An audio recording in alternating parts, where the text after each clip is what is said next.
him, he's actually escaping through the left. And he actually just gets out just fine. He does have half health, so it looks like PhB's probably going to back out here. Ophelia's still caught in the jungle area, but she's going to be just fine with her creeps. So overall, a good play by Curse, just barely living. I gotta say, he put himself in a really bad position there. He keeps trying to help out Arachna when Swiftblade's going on her with spins, but he keeps getting a bit too close, taking a whole bunch of damage. You know, it'd probably just be best to throw shields and heals from a distance and just really distance yourself from the fight in case it goes sour. You know, really in that sort of situation, it's you just gotta live. And not trying to go for any sort of kills or anything like that.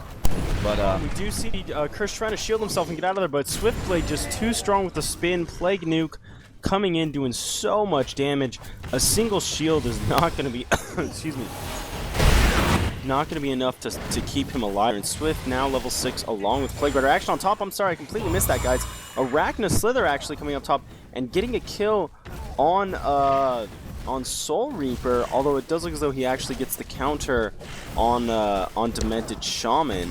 Or I'm sorry, Soul Reaper gets the kill on Demented Shaman, and then the Legion got the kill on Soul Reaper. So, not necessarily the greatest turn of events there. You want to keep your solos alive as long as possible, but you know, in this case, Soul Reaper did go down, although he did pick up a. Go ahead. Oh, him getting a kill against a three-man gank like that is still is very powerful. I'm surprised that he was able to pull that off. You know, just all around that's just not what Xing Gaming wants to see from their ganks, turning it into a 1-1. But teleports in from bottom. Looks like we're actually switching up the lanes quite a bit. Actually, you get good movement coming from Xing Gaming, definitely. Yeah. Yeah, Hag just level 7 now, does have her ulti up, so hopefully we're going to see a nice big team fight, you know, initiating with a Scream and an ulti, followed up by, you know, Slither's slow, and then just all around some nice auto-attacking damage, but we'll have to see. Here comes the gank, Slither going around, but up at top looks like a gank, but Hag going to be going on Swiftblade. Swiftblade does pop his spin, he's doing a bunch of damage to Hag, he's probably just going to get out, so just kind of a failed gank there. Swiftblade being such a hard hero to gank, really have to initiate on him very, very quickly and get a nice disable off. Unfortunately, just Xing Gaming just doesn't have the disables to do so. Yeah, and so looks like it's more teleports. Definitely, we do see a huge push coming in by Ophelia, Swift, Plague, you know, 3 people for the Hellborn team coming in, but we do see a bunch of ports, as you said, in bottom, 4 players for the Legion side. The time, by the way, is at 11:53, 54, 55, 56. Awesome. Now we do have Wretched Hag coming over here to the left. Wretched Hag is going to be the hugest part of this gank. Now, Wretched Hag potentially being caught here by Ophelia. I believe she's going to be able to blink out, though. But the question is, does she really want to? Obviously, you know, you want to blow your Sonar Scream and your ult, which would take Ophelia and a lot of her creeps down real low. We do have a Cursed Slither potentially being caught here by Plague Swift. They look like they're going to turn back around. And mid tower going down. And an action on bottom, I'm sorry, Swift looks like he ulted yellow, which was Demented Shaman picking up a kill there. And yeah, overall, you really got to give it to this PhB team. They're coming in here, they're playing solid, even in what I would assume to be quite a pretty high ping. Yeah, they're definitely doing a great job so far. Action actually in mid as well. Soulstealer taking an Arachna ult, and Hag coming in there, having to blow the ult and then blink out. Soul Reaper porting into hitting the ult on Arachna, so a 1-for-1 trade there. Arachna for Soulstealer. Wretched Hag, excellent play there, blinking out, you know, seeing the Plague ported in, so she blew her ult even though it wasn't going to be necessary to get the kill, but you blow the ult, get the kill faster, and blink out before Plague's ult bounces back and forth between you and Arachna. So great awareness there by Captain Mike. I was watching him in mid earlier, and his farming technique really, really strong. You know, he knows exactly how to last hit against towers. He was obviously burning down a bunch of different creeps, and we do see maybe some action on bottom of Swiftblade with the spin up, but I think he's instead going to try and pop a Curse ult, back up and wait for a better time. A Curse coming in here, though, obviously his ult going off, trying to come back in, using Cauterize against Swift. Not the brightest of ideas considering he has a life tube, but I think he might have been trying to do that while his ult was on, which would have healed him, but in this case it was not. Demented Shaman throwing a heal bomb, doing a little bit of damage to Swiftblade. Not going to do a whole lot though, and we do see Ophelia trying to combo here with her 3 creeps. Most likely going to be able to. That's the sad part of it. Ophelia needs nerf. Okay, maybe not really, but overall, you really got to give credit to Ophelia, understanding that as soon as she hits that level 7, she can Conquer no problem. We do have Plague coming over here, potentially going to help. No. And Swift, they may be roaming around looking for a kill. We do see some Words of Revelation going down now for PhB. They're definitely trying to make sure this Xing Gaming is not going to be able to see them coming for those games. So overall, good wards placed by PhB and by Xing as well.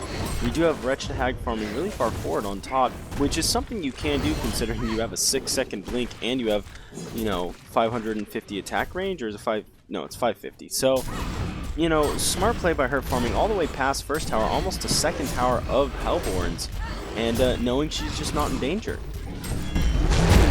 Yeah, it looks like the Conqueror kill is going to be coming up. Swiftblade is going to be grabbing that kill, and I believe the solo experience, so he's actually level 10 with a Token of Life. A great play by PhB, giving a ton of gold, a ton of experience, and Token of Life to Swiftblade. He's pretty farmed. You know, he's already got, you know, some kills in, some very decent farm.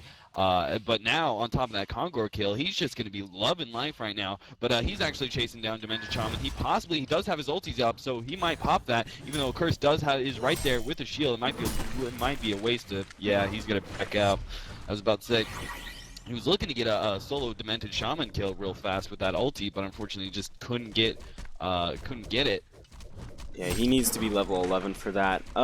Something that I really like to see coming out of Swiftblades is a lot of people don't understand mana and how it necessarily works on Swiftblade, or how you have your base stats. Actually, he's coming in here. He's looking to try and maybe proc a Curse ult, and there it goes. So now a Curse has to be very careful. They're going to try and go in on him. Spin coming off though, and he's going to be able to ult right after that. Plague ult, huge Plague ult, and taking out a Curse ult going off there by Swiftblade. He finishes off Demented Shaman.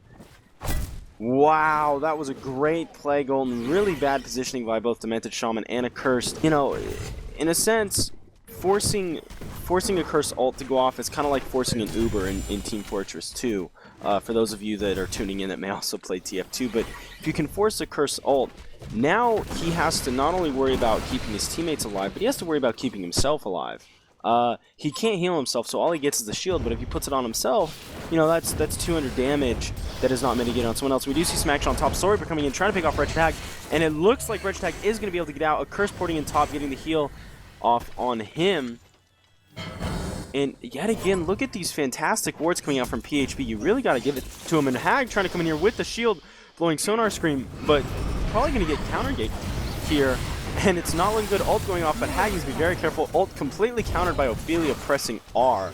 That's got to be, you know, just demoralizing. And yeah, Soulstormer coming in here with what looks like, is that a haste rune that he had bottled? So he's coming in, blowing a nuke there, trying to get on the Demented Shaman, but it looks though he gets slowed and stunned by Demented Shaman. Sonar Scream coming back in, but a mana battery? Wow, you don't really see power supply on Soulstealer too often. But in this case, definitely working out for FaV. Not necessarily a bad item on him, but usually he's used more for his burst, not so much livability in a team fight.